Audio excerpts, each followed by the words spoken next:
Hey there, and welcome to this engaging Photoshop tutorial. Here we will take you step by step through the process of creating a heartwarming flyer for the Children's Day remembrance.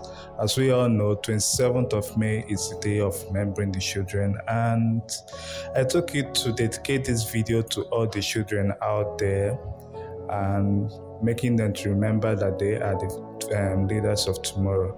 So get ready to spread the joy and capture the essence of this special day. So whether you are a seasoned Photoshop pro or just starting your design journey, we've got you covered. Get ready to transform a blank canvas into a vibrant masterpiece.